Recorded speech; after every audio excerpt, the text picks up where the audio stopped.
Welcome back to Pop Culture Warrior. I am your host, CQ, and joining me tonight is a man whose voice has brought to life some of the most iconic characters in animation. From the heroic Samurai Jack to the hilarious Hermes Conrad in Futurama, his versatility knows no bounds. He's a Yale graduate and a founding member of the improv group, The Purple Crayon.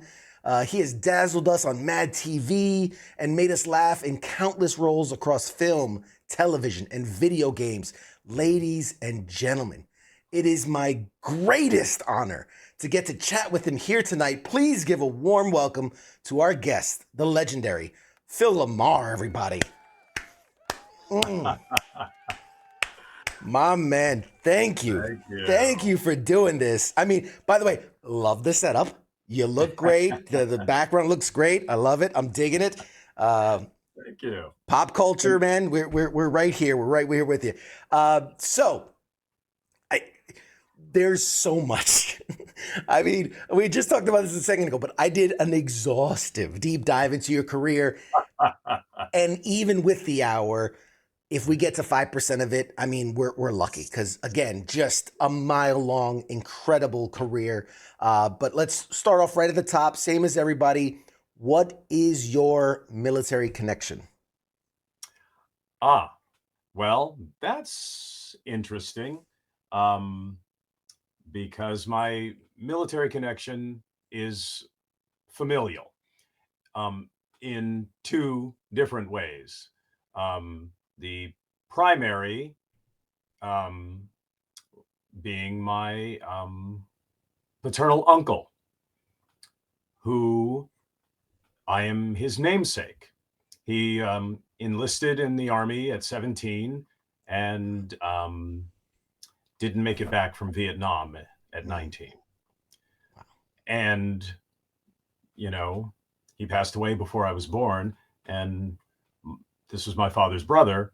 So he and my mother decided to name me after his lost brother. And that's a, wonderful, tribute, but it somehow changed something. And I don't know if they knew this was happening, but not only am I his namesake, I'm his face sake. Whoa. I mean, that's my Uncle Phil. That's impressive. Wow. So, I mean, it's wacky to, be having this picture my whole life and then go to Washington, D.C. and see my name on the wall. That's incredible. Yeah.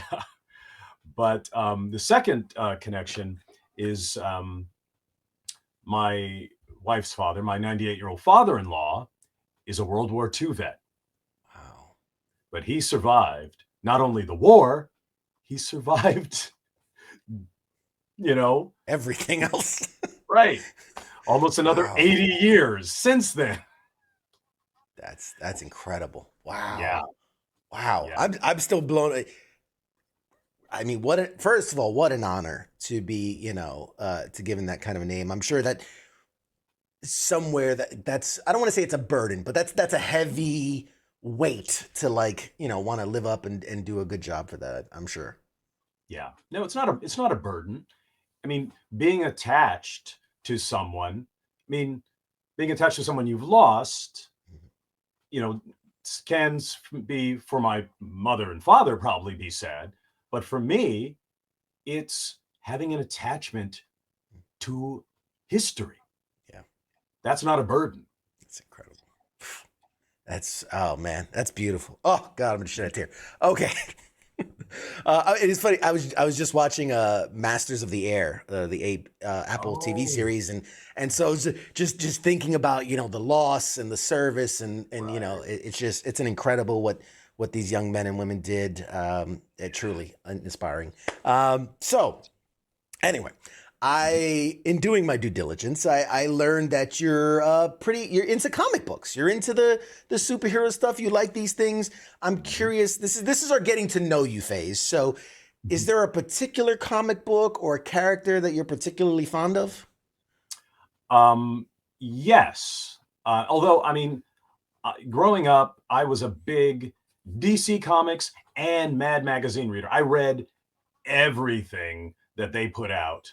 Um, and then, ironically, wound up in my adulthood being in both worlds Yep. of those books that were big parts of my head and heart. But in the comic book world, somewhere along the lines, in as a kid, I decided that Batman was my main, hero.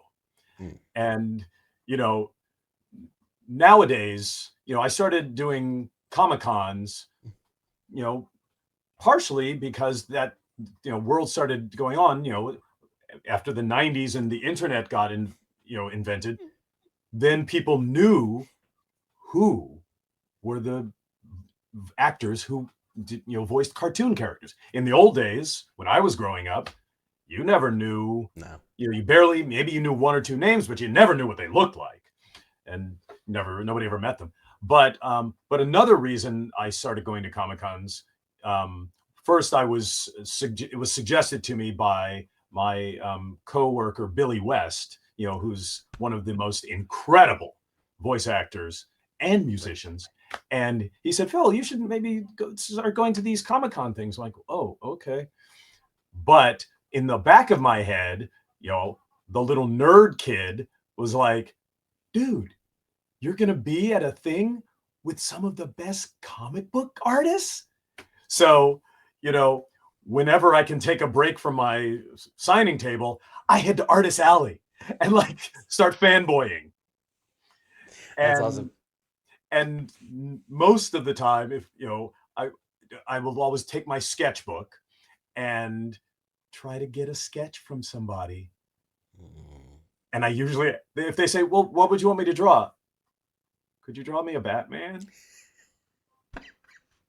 I like that. I like that. I was gonna say, like, what's your go-to, right? Because I frequent conventions very often, and you see these guys that are like, draw me as Superman, or draw me hanging out with Spider-Man, or whatever it is. But I love the idea that, like, nope, it's just a book full of Batmans drawn by different artists.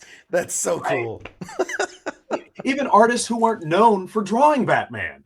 Like, Sometimes those are the best. I became friends with the incredible, iconic artist Bill Sienkiewicz. Mhm. And so in my sketchbook, I have a Bill Sienkiewicz Batman drawing. That's so cool. That's so cool. Yeah. Yeah. It's the dirty thing of where, like, you go to a guy who's known for Marvel artwork and like, yeah, do me a Batman. It's like we're gonna get freaky with it. Do me a Batman. Any really cool, crazy, wild, because cons can be weird, things can happen, and out of love, but also like stalkery and crazy. But any wild convention experiences, anything that pops to mind? Yes. Well, it's funny because the two that jump into my head are tied to Batman. Um, and it's, you know, creators I got to meet at cons who were so iconic, I couldn't even bear to ask them for drawings. Okay, first, I was at a con, I think in Canada, and I saw Neil Adams, who to me was the artist who made Batman cool again. Yeah. I mean, because the 1938, Batman was a hero. The 60s Batman was campy. Yeah, it's cartoony. Yeah. Yeah. I got to meet Adam West and I took a picture with him. Actually, I worked with Adam West. But to to me, Neil's artwork made Batman in the 70s as cool and as powerful as a non-powered hero could be, And to me, without Neil Adams' art making this guy strong, and you never would have had the movies. Yeah. Yeah. Anyway, when I met him at the con, it wasn't like, hey, draw this, No, dude. Yeah. You can't afford a Neil Adams drawing. But I did get a chance to talk to him, and because I probably said something to him that nobody did before. I went up to him and said, "Mr. Adams, my name is Phil LaMarr. I'm an actor, and I just want to say you are so amazing, but also I want to say thank you because your genius creating a character eventually led to a job that I got." So, because he co created the character of John Stewart. Mm-hmm. And, if he hadn't done that, I would not have gotten to be on the Justice League cartoon. So true. And it was amazing. We spent 20 minutes and he was telling me the stories of all the hurdles he had to go over back in those days trying to get a black guy into comics in the 70s. Mm. It's like, that's incredible that you were, and, but that's who he was. He was an amazing artist, but he also was somebody who fought for things that mattered. He fought for the support of comic book artists, because for a period the comic book companies just treated them as it's work for hire. But Neil was one of the people who campaigned to get the estate of the Superman creators ownership of the character, and set that is now, and of course this was back in the days when there wasn't, they were just selling the comics. Yeah. Now, without Neil Adams fighting to support his peers, this Marvel universe would not be paying off the people who created the foundation of it. Anyway, I'm sorry. I should have warned you. I tend to give wrong answers. The second, you're in the right place. Spooky fanboy thing at a con was when I got to meet Frank Miller. Oh, man. I mean, because again, coolest Batman stuff. And it was funny because we're in the green room, and the actor from the HBO vampire show, Joe, big guy Joe, he and I were both like going, oh my God, that's Frank Miller, and we were sort of like, oh wait, no, okay, you go. And I saw him, we were fighting over which fanboy got to go say hi. And then and of course did not ask Frank Miller for a drawing, obviously, because dude, I own so many of your drawings already. But we talked, and one of the wildest things of having somebody who is deep into your, artistic heart, he said, oh, wow, I'm actually a big Family Guy fan. Of course. So that felt great. Man, I've done something that somebody who is an iconic, legendary artist to me likes. Yes, that's a score. Man, I got chills. That's awesome. Like those are like fanboy dreams. You're living all of our dreams, man. You're living it. Yes. Before the acting, before the voice acting, take us back, young Philip LaMarr. What did you think you'd be getting into? Right, what accountant, baseball player? What was young Phil LaMarr looking at in the future? Well, actually, didn't back then. As a kid, you didn't stop and think about your adulthood so much, because, for those of us, the age of 33 was like ancient. But I remember, I was a book nerd. I spent so much time reading. I won a reading competition in elementary school, and I was the dullest dude in my family. Like, my cousins were all, really, out there, fun, having fun, just, I was the least interesting person. And, my cousins were always like, dang it, Phil, why you just sitting in a corner reading? You know, but, so they, had the idea of getting into performance, come up to me. I was like, no, nobody's going to look at me more than they look at my cousins. And none of them even do, perform, but they're, they, do fun things. But weirdly, it's my book nerdiness that led me into performing. My 8th grade, school decided to do a play version of a book that I loved called The Phantom Toll Booth. And so I said, oh yeah, okay, I'll go audition for the play. Not because I felt like I was an actor or anything, but I love the book. Oh, and there's this one scene towards the very end where this character called, the senses taker is, taking on the main characters. He's going to take their sense of purpose, their sense of duty. There's, like, I want to play the senses taker. So I went and auditioned for the play and didn't get that part that I had in my mind. I got one of the 2 leads instead.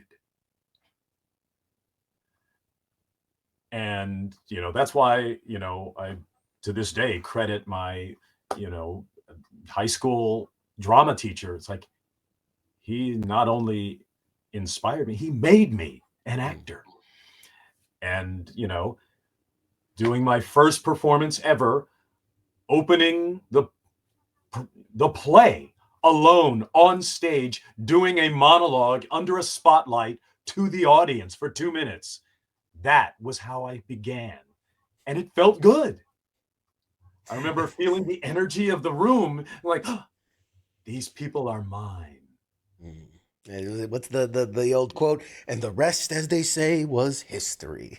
Yeah.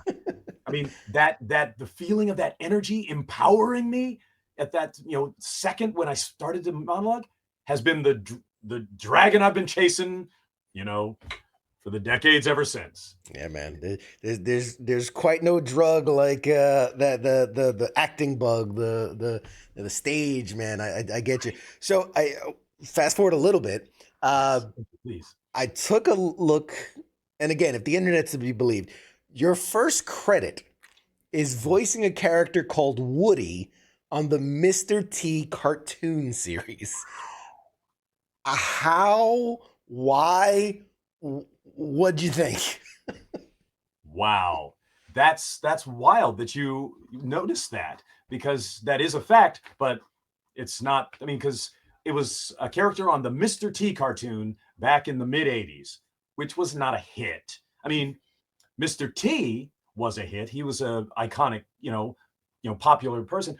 But back then, that's why they did the cartoons. Like, well, we're selling the Mr. T cereal. Now let's try to sell some toys, And it turns out that a good friend of my mother's was an executive at NBC. And my mom had probably dragged her to some of my plays. And this was one of the few cartoons back then that they had decided to hire actual kids to voice the kid characters. The teenagers on Mr. T's gymnastics team that he coached, that they traveled around solving mysteries, like on Scooby-Doo. Yeah. So I was doing plays. And so I said, okay, I can play a gymnast. And I went and auditioned and got the part. But it was funny because I didn't think of it as a goal. Like, now I'm starting my professional acting career. Like, no, it's just a part. Just like, I did the musical Fiorello before. Now I'm doing this thing. And you had no idea where it was leading to you after that, right? No, because back in the 80s, voice acting wasn't a term that anybody used. I mean, there were people who did it, but there were just 3 channels that showed, 2 hours of cartoons on Saturday morning. Right before then, they started playing golf. Yeah, it's so true. Um, so let's talk about for a second Mhm. Pulp Fiction, because your role is iconic, is instrumental into to the minutia of the storyline of what's going on. Uh, you had to have spent quite a bit of time with Sam Jackson, with John Travolta. There's got to be some interesting stories from set. I mean, Oh take us yeah. back. What was that like? That's really the beginning of your career. What's that like being in that room? Well, it was incredible, um, because I had grown up watching John, you know, and although at that point in the early '90s, he was sort of on a downslide of his career, but he had been one of the most famous people in the world. And actually, right before we shot the movie, I got shown an example of that because um, Quentin had us rehearse our scenes before we shot the movie, which was so brilliant because that is a way how you can shoot things more quickly because then the actors know what the other actors are doing and the director knows what they're going to do. So it makes things more efficient. Sure. But I remember, walking into a Sony studio soundstage and I got to see John Travolta and Samuel L. Jackson. And we will practice our scenes. And then Quinn's like, why don't we go to lunch? And so we just walked down the street to a little like Dominican or Guatemalan restaurant or something. I don't know.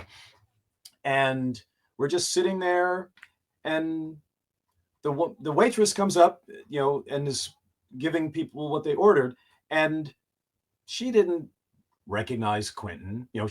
She wasn't a big Reservoir Dogs fan, you know.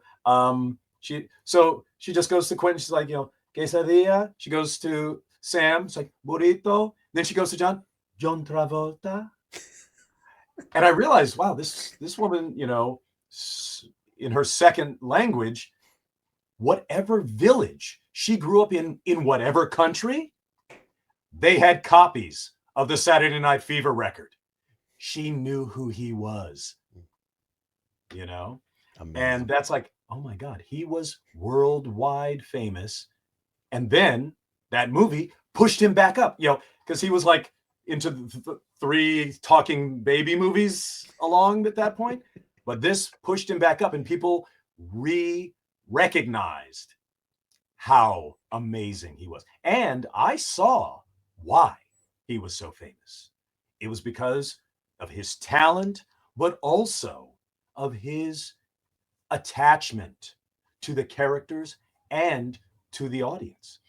Um, he gave a suggestion to Quentin about his character. And this was a script that was incredible, but it's the one thing Quentin rewrote because of John's suggestion. And the suggestion actually, weirdly, came when John saw me. When I walked in for rehearsal, Quinn's like, hey, guys, I want you to meet Phil. He's playing Marvin. And John goes, oh, this is the guy playing Marvin? Oh, geez. This is the guy I got to kill. The audience is going to hate me. So he made Quentin rewrite the gun scene in the back of the car because originally Vincent, John's character, was supposed to shoot me in the throat accidentally, and then I was going to sit there and go, and then like, oh damn it! Well, we can't take him to a hospital. Put him out of his misery, and then he's got to shoot me on purpose. Wow. And John said, no, I can't shoot him on purpose. Yeah, that changes a lot. That changes a lot to that scene. Right? Wow. I Yeah. mean, which actually leads me to my next question, because I'm always curious and fascinated as an actor Uh-huh. when you see yourself be killed on like what is that to you? What does that feel like to be like, well, if that's how I went out, that's what it would look like. Like what does that mean to you? What does that feel like to you? Well, I knew that was going to happen. I read the script, and because of the original thing, I went to a college friend of mine, old former roommate, who was a, brain surgeon at, at the USC, uh, emergency unit. I'm like, hey, you probably see people get shot a lot down there. What's it like? How would someone sound? But didn't have to do that. But the strange thing was, in the filming of it, I was not there for Mm. the killing. Um, they built a rubber version of me, a look-alike thing, that was rigged to explode Right. and blow all of the brain and blood across the window. So they had to take that in the car with John and Sam for the. But, and I don't know if I'm supposed to. Well, I Please. guess I can tell this story now. It's 30 years later. Quentin shot an actual camera shot of Marvin's head exploding, but he never intended on having that in the movie. Mm. He was always going to cut it out the way it is now. But he said, no, no, no, no. I know how these ratings boards work. So I got to give them something I can take away. Mm. So they won't Smart. take away some of the other stuff I don't want to take away. So I'm like, in my head, I was thinking, oh my gosh, my head blowing up got us to keep the gimp. I mean, that's genius. It's bait. It's bait. He left bait for them. He was going to Right. cut it anyway. And wow, that's smart. That's smart. Isn't he brilliant? Yeah, he's a genius. So your first time seeing yourself die was really the first, like on the screen. Yeah, yeah. And it was weird because they shot the Harvey Keitel scenes with the Marvin body before I came to shoot the apartment scenes. And it was wacky because there were so many crew members who were looking at me funny. They're like, hmm. I'm like, what? And I finally like, what? And somebody said, no, no, sorry, guy. It's just weird to, I mean, we've been looking at you for weeks, You're but dead. dead. So it's weird to see you walking around now. It's like that movie Mannequin, right? He's alive. He's alive. Oh man, that's awesome. Uh, uh, Another huge thing was you did 116 episodes over 5 years of Mad TV, which is, I mean, absorbent amount of episodes to do a, kind of a sketch show. Yeah. When now, when looking back at that time, what comes to mind? Like, what are the memories that you have of that time? What stays with you today? Um, well, it's, a big part of my past and my career because, you know, sketch comedy was how I started. I mean, it was my first steady gig. Well, other than Mr. T. But back then, I didn't consider that part of an acting career. That was just my 16-year-old summer job. At least, I'm not working at a store. But no, the best thing about Mad TV was um, it took me from the theater I was in Los Angeles called the Groundlings Theater, Mhm. which I started doing that just because of their improv comedy background. I loved doing improv comedy in college, like you mentioned, with our improv comedy group, the Purple Crayon of Yale. That was such a wonderful community.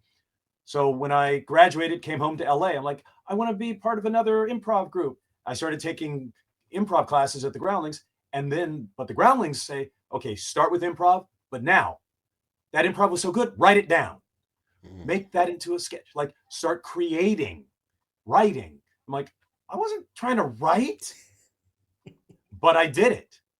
And it was great because I got to work with some incredible, iconic people. I was taking Groundlings classes with Jennifer Coolidge, you know, and and being in the theater where incredible people like Lisa Kudrow, Lorraine Newman, Paul Rubens, Mindy Sterling had all started their careers, felt great. And then to have a Fox company come along and say, okay, now we're going to pay you to do what you've been doing. And put it And on TV. and I got hired alongside one of my Groundlings cast mates, my friend Mary Shear. And it was amazing because we got to do a sketch with my character, the UPS guy, a sketch we had done live on stage, we then got to do on camera for more than 99 people. A little bit more. A little bit more. It was kind of a following. And speaking of Mad So TV, being able to move up to be doing what you were just doing, just for just for my heart, to actually move up and like, oh, now I have a career. And Mad TV had these little wacky claymation things, and it got me back on a microphone. And that, a couple of years later, led me into thinking maybe I should try to get back into cartoons, because I was doing it in a professional way. I thought maybe I could do this in a way that I never thought back in 1984. So Mad TV gave me a lot. so it's that full circle, right? It's the coming back. And speaking of the voice acting on Mad TV, do you remember Sex Toy Story? Because you played Yeah. Buzz Light Touch, which I think is Right. hilarious. Yeah. And I think it's, as I'm looking through your work, I think it's particularly funny because a few years later, you're voicing a character in the Buzz Lightyear cartoon. Right? Did that connection ever come up? Did anyone ever mention like, we know you did the other thing? No, because most of the people watching Mad TV back in the days were not in the industry. Gotcha. We were not a hit. It was, but if somebody had a 14-year-old boy who stayed up late, then they knew about the show. Fair point. So moving into the animation stuff, obviously we got to talk about Futurama because I mean it when you talk about icon, Simpsons, Family Guy, South Park, like the icon, Futurama is right up there. It is an iconic show. It has died and been reborn numerous times, like a phoenix rising from the ashes. It always comes back, which I love. We are the zombie of cartoons. Exactly. God, I love it when the voice thing, man. Oh God, it gets me every time. I talk to so many voice actors, and every time they do the thing, I'm just like, I giggle like a little kid because there's something magical about that. I love it so much, and I'm sure you know this. Having doing the conventions, it resonates with people in such an authentic. It's like being able to touch someone's childhood. Wow, that sounds so dirty, but you can touch them right in the child. It brings it out in them. So when you're first doing Futurama, you're first doing Conrad, like do you get a sense of like, oh, this is something special, or does it take a while to sink in? What's your thoughts then? Well, it was again another Mad TV blessing, because the casting director who cast Mad TV was then hired to cast Matt Groening's new cartoon. And she brought a couple of us from the Mad TV cast, me and David Herman, because she knew, well, they do the claymation stuff. I know they can do voices and they play lots of characters. So she got us to audition for Futurama, which, was at the time, it was on par with my audition for Mad TV. Because when I auditioned for Mad TV, it was being produced by a production company owned by Quincy Jones. So you walk into a room full of executives and you're trying to get a job, and there is one of the most iconic human beings on the planet sitting 6 feet away from you. Like, oh, but he's nice. And the same thing happened with Matt. It's like, oh my God, that's the guy who created The Simpsons. This, a person who had such an impact on, American culture that he had to change his own son's name because of his, the amazingness of The Simpsons. You could not be an 8-year-old boy named Homer. Mm-hmm. So he had to start calling his son Abe. Oh man, I haven't thought about that in so long, but that's so true. Speaking of Yeah. these voices, a lot of the series you've been on, you voiced multiple characters on those shows. For you, what's the most challenging aspect of voicing multiple characters in a single, reality, I guess? It's not a challenge. I mean, for me, it is simply, well, and maybe this is part of the sketch comedy background where, when you're doing a 4-hour Mad TV live shoot, you're playing at least 7 different characters. But in animation, you get to play all those different characters without having to switch wigs and do 40 minutes of makeup or, change a costume. But you have to put out the performance in a different way. And part of it is the, old history of cartoons. Because, like I said, back in the old days, there was just like 7, 8 dudes who voiced every cartoon in America. So, well, we're not just going to have 3 characters. Guys, do more. But it's a weird thing because the business side of it is they pay you union scale, and that covers you voicing 2 characters, and for an extra 10%, they can get a 3rd voice. Wow. So, you can't really have a career in voice acting in animation unless you can do multiple voices. Because if you just have one sound, then that means those producers have to pay 3 times as much money. But it's also fun. And being on Futurama and walking into the recording of episode 1 and getting to watch Billy West voice 3 different,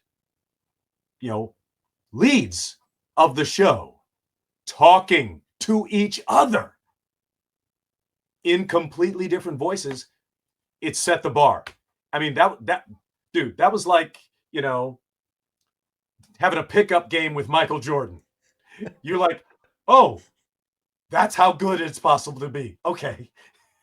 Yeah, I can see, you see videos of like Seth MacFarlane, when he's doing, Peter talking to Brian, talking to Stewie, and it makes your head spin. You're just like, oh my God, how the hell do you do that? Which we've gotten a bunch of shout outs for you. What a big shout out to Ollie Williams. Everybody loves Ollie. Yes. Are we able to, can I toss it to you to get to the weather report here? Okay. And now it's rain. Okay. It's so easy. It's so easy. Oh God. Wait, and see, that is yet another Mad TV blessing. Even though Seth and I had worked on some little Nickelodeon short thing along with Butch Hartman a couple of years before, it didn't matter. But what happened was the Fox executive who was, in charge of Mad TV, she had a little side gig she was doing. It's like, yeah, I'm trying to bring this young cartoon guy into the network. And she did 2 things. One worked, one didn't. she went to the Mad TV producers and said, "Guys, would you be interested in meeting this young talented guy Seth, and maybe having his cartoon be an interstitial on Mad, the way that the Simpsons were on the Tracy Ullman show?" And they went, "Nah, we don't think it's funny enough."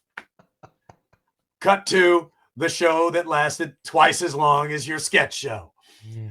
But the other thing she did was, okay, well, he's going to put together a little 15-minute presentation version of the animated show to present that to the network. Hey, Phil, Alex, she said this to Alex Borstein too. Would you guys, as a favor to me, come and do a voice for this young cartoon guy? And we both said, sure, why not? And so I voiced the judge in this little, halfway version of the first episode of Family Guy. And later that led to Seth casting me as Ollie, which was hilarious because one line every episode, the 30-second workday. I mean, you can't complain about that, right? It's like, hey, it's a credit. But it also got him Alex, who played his wife and was a writer and producer on the show. Yeah. And still is, So yeah, it was a blessing. Oh man. And see, this is what I'm talking about. We're running short on time, and there's so much. No. In the best way possible. There's just so much to talk about. And I like we're barely, tip of the iceberg on each of these, but the people at home need to know. You have done so many superheroes, villains across all the mediums, and tiny recap, just small, not even all of them. Obviously, Static Shock, Green Lantern, Flash, Hawkman, Firestorm, Brainiac, Man-Bat, Gorilla, Gorilla Grodd, Cyborg, Lucius Fox, Aquaman, Baron Mordo, Dormammu, Killer Moth, Cloak, Jarvis, Wonder Man, Ricochet, Gambit, Steel, John Henry Irons, and honorable mention to Captain Jamaica from the 2009 Superhero Squad. Captain Jamaica. That's a deep cut. But you have done so much, and again, we keep talking about this kind of full circle to having loved comics, to then getting to voice these iconic characters. Mm-hmm. When you reflect back on your time voicing just all of these heroes and these villains, what does that mean to you, both personally and professionally?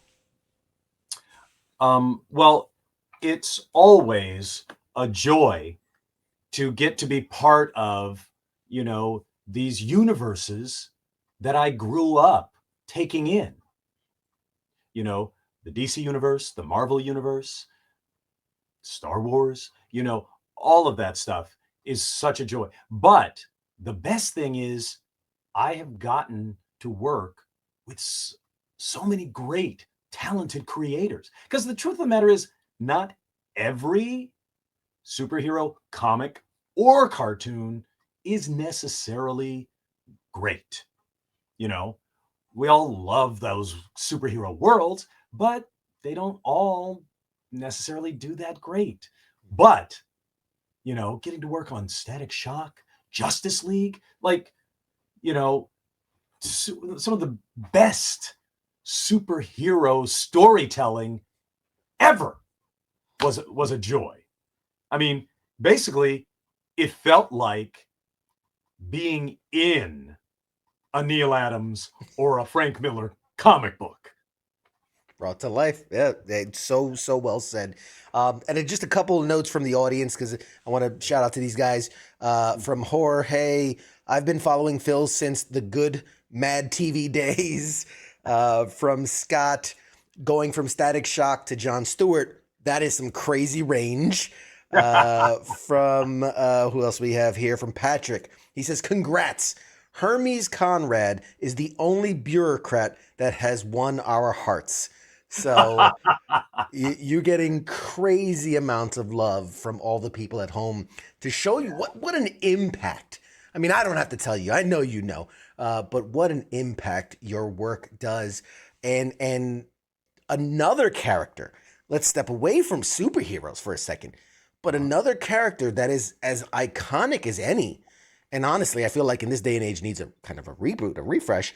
Samurai Jack. Samurai Jack was massive. Like Mhm. when I was a kid and growing up, even into my teen years, like that's something we talked about. Like the way, I don't know, kids talk about Pokemon nowadays, whatever it is, whatever's the hot thing. Like we were obsessed. Like and Samurai Jack to this day has a very dedicated, hardcore fan base. I'm sure you're seeing this out there in the cons. Mhm. How does it feel being part of something with such culture? Like it's a culturally significant show, is what I would say. Mhm. Mhm.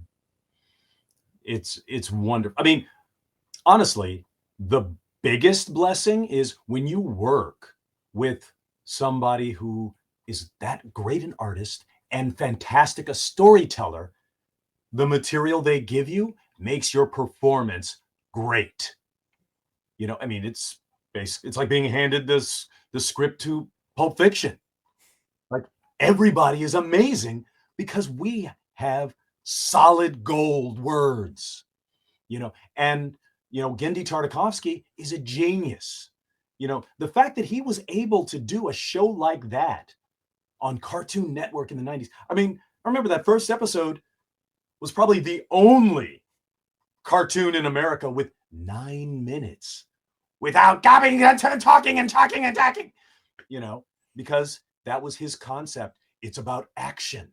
Mm, And sometimes when there is action, people aren't talking, you know, mm. and and he did this incredible thing. Like I remember when I first started doing the voice, I thought, oh, this guy's a big warrior. He must stutter. He's like, no, pull it back, pull it back. And he came up with the concept of showing Jack's strength Mm. by having him less efforty Yeah, his in the way. calm, that Because calm yeah, in him. because like most of the superhero action shows, one of the hardest things to do is you're swinging, aren't you? Making the noise while you. Yeah. But for Samurai Jack, when he swings his sword, he is so strong he does not have to have a sound come out of him. I think this is a question that you are uniquely qualified to answer, and Mhm. and it is, in what ways do you think acting and specifically voice acting has evolved since you started doing it? Ah, well, since I first started back in the '80s, it was not an art form.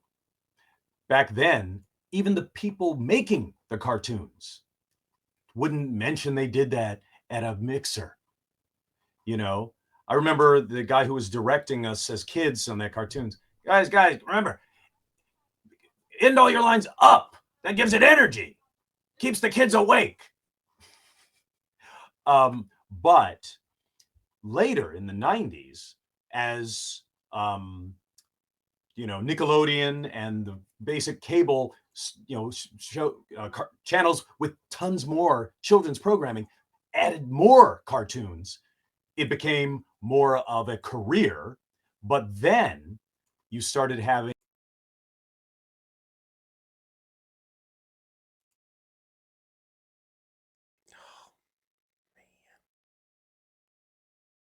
Let me ask you one or two more questions, and then we'll Yes, let you go because I want to and I'll, keep and you I'll out. try not to do my big rambling answers from the. Sorry. No, honestly, these I mean they're the best answers because it shows the passion, it shows the love for the work. That's why we have so much time, so that we can do that. You don't have to do the Oh, sure. quick 5 minute in and out, plug a thing and be out. Right. So let's see where we leave off. One thing I have to mention is as well. You can, tons of video games, tons of Mhm. video games. Yeah. But specifically, one comes to mind. You were in Metal Gear Solid 2. You were the character of Vamp, Yeah. and it's again a role that maybe not every. I was shocked. I love the Metal Gear Solid series, and it wasn't until I was doing the research where I went, "Oh my god, He's the voice of Vamp. Like, what a crazy, wild character. Right. What was that experience like for you voicing that character? It was fantastic because I had played Metal Gear 1 and loved it because to me, it was the most cinematic video game, back in that time. Nowadays, there's a lot more, that the graphics have gotten better. But back then, I was like, oh my gosh, this is like me playing out a movie, and the fact that, it's got the stealth thing where it was the one of the few games that you couldn't win just by hit the button, hit a button, hit a button, hit a button. So it was great. Yeah. And I just got lucky one more time. I was at a recording studio and I saw a casting woman who had done a bunch of cartoons. I was like, "Oh, hey, Chris, how you doing?" I was like, "Oh, I'm casting this new video game, Metal Gear Solid 2." Metal Gear, I love that game. Wait, do you have anything? Can I possibly come in and audition? I begged her for an audition and she brought me in, which was so sweet of her. I was just auditioning for some little side character like the DARPA chief or something. I'm not sure. I don't even remember. And but as we were going through, she's like, "Oh, actually, Phil, you know what? There's another character we've been having trouble trying to find somebody to play." And she describes Vamp to me. It's like, "Could you give it a try?" I'm like, "Okay." And so I began to do my Vamp voice, and I saw Chris through the glass. She went, mm-hmm. Like, oh, I creeped her out. Yes. That's so good. I bring that up too because obviously we have a mutual friend, Vanessa Marshall, who's also an incredible woman. And you're going to be part of MGS2, Sons of the Yes. Khan, something like that they calling it. Yes, Con. Um, Yes. I was at the first one. It was an incredible experience. I Oh plan man. on being at the second one. Mhm. So hopefully we'll be able to connect and meet in person there. Yeah. What specifically about like a convention like that, something that is so focused on that Mhm. one thing, like what are you excited about going to a con like that as opposed to just a normal convention experience?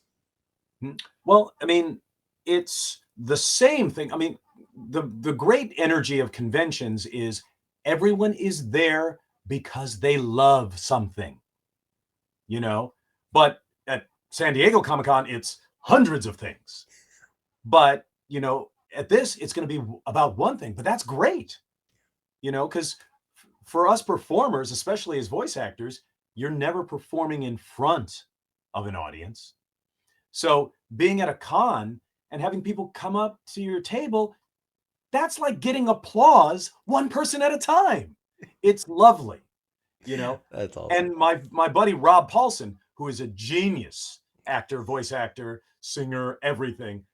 Remember sitting next to him at a con once, and he would always do his like, you know, pinky Mhm. voice, and I would see people go, ah, and I realized, oh, that's great because we're all used to seeing these characters on a screen, but when you get to hear the voice come right into your ear, it makes you feel like you're in the world of that show that you love. Yeah, and you get You to know, if you you interact with the character. It's yeah, something you've never been able to do before, and it's a wonderful yeah. experience. And are Mhm. you prepared to see people cosplay? Because it's gonna happen. People are gonna cosplay Vamp and come right to your face with it. Are you psychologically prepared for that? Yes, that's going to be amazing. I mean, it's going to be difficult. It's like, I'm just going to have to ask, did you have to grow your hair out for how long? They've been prepping this a whole year. They had to prep for this. Right. And in that way, you again, we've hit it a bunch of times, but you've been a part of so many franchises, right? Marvel, DC, Star Trek, Star Wars, Scooby Doo, Rick and Morty, Minecraft, the Mutant Ninja Turtles, Family Guy, on and on and on and on and on. Is there anything left that you haven't done that you'd like to at this point? Ooh, gosh, that's an interesting question. Well, I feel like I just recently finally got to be a part of the Star Trek universe. Lower You decks, know, yes. although years ago, what is it, 98 or something, I did a movie about Star Trek fans, playing a bunch of dudes who were like, we're nerdy Star Trek fans. But doing that movie, I got to work alongside William Shatner. But now I've gotten to play a character in the universe that Bill helped, foundate. And a couple of years ago, for the first time, I got to be part of the My Little Pony world, which was incredible because I remember when it first came into being, not the first, but this current version, because my friend Lauren Faust, who was one of the co-creators of Foster's Home for Imaginary Friends, I remember when Foster's ended, I remember talking to her. It's like, yeah, I'm gonna do this thing. This toy company's invited me to come, take this old kid's toy and make it into a cartoon.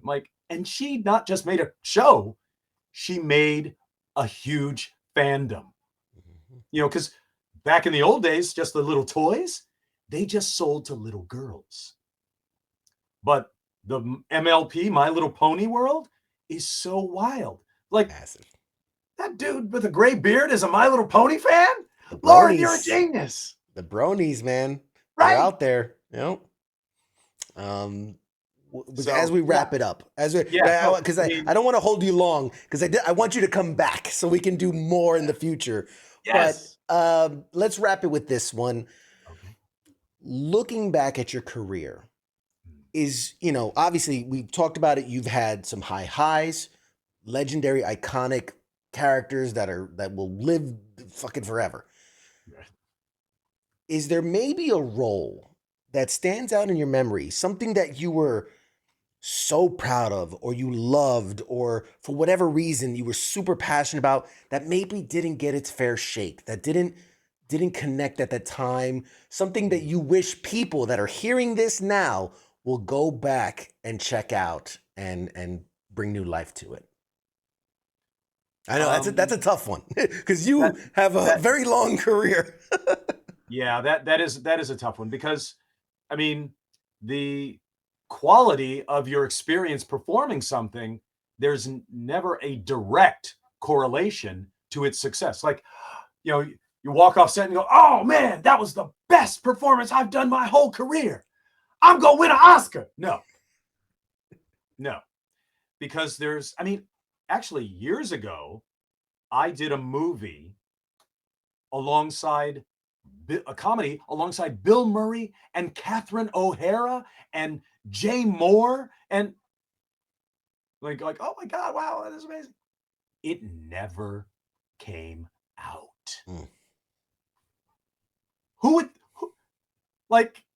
I'd done a lot of little indie films that went, but I didn't think I thought the Bill Murray movie was going to be the second one I'd done after Pulp Fiction that my mom could see in a theater. But no. So, no, and also as an actor, you usually audition 9 or 10 times before you get one job. Mm-hmm. So you cannot hold on to the things that don't come through. And it's the same thing with the jobs you get that don't, like that, speaking of sex, Bill Murray movie, I don't hold on to that thinking, come on, guys, come on, put it out, because release the Snyder cut. Yeah, if you hold on to every audition you don't succeed, or every job you do that doesn't succeed, you're going to be walking around depressed. So, but fortunately, I have a nice handful of things that were great experiences that were also great experiences for the audience. And that's a joy. That's amazing. Okay, well, as we wrap up, do you want to plug your social media? Do you want, where can people follow you? Upcoming projects they should be keeping an eye out for? Table's yours. Oh, well, I'm on Instagram and TikTok and Blue Sky as at Phil LaMarr. 2 L's in the middle, 2 R's on the end. And If anybody spells it differently, that's a fake account. That's And not there's been him. there's been a couple of those. I think it comes with the territory. It's just you're that popular. People want to be you. You know, that's all it is.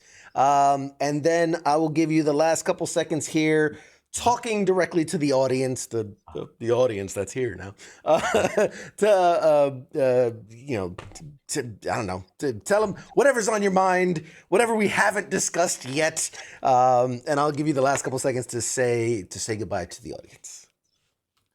Well, the only thing that's on my mind is a thank you to, whoever, logged in on our live stream, or whoever comes to look at the record of this after the fact, because they want to hear us talk.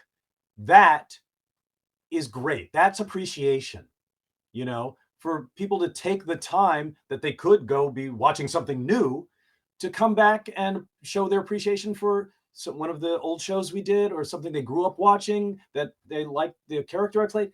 That is such a sense of joy. It's so wonderful, because like I said, as an actor, you can't control the success, but it's always lovely to get to share that experience with people, either in a chat or at a con or however. Couldn't have said it better myself. To close this out, would you grace us kindly? Any character you're choosing, whatever you feel like, this is so and so. You're watching Pop Culture Warrior, and we'll end it there. Well, CQ, it is lovely to be on with a fellow core person. And this has been the brightest day. So thank you for letting me be part of your universe today. Perfect. Nailed it. Dude, you are incredible. Thank you so much for coming. Ladies and gentlemen, this has been Phil LaMarr, the incredible. Go follow him. Go support him. My God, he voiced your entire childhood, adulthood, all those things. So show the man some love. So, all right, we'll leave it there. Thank you, guys. See you next week.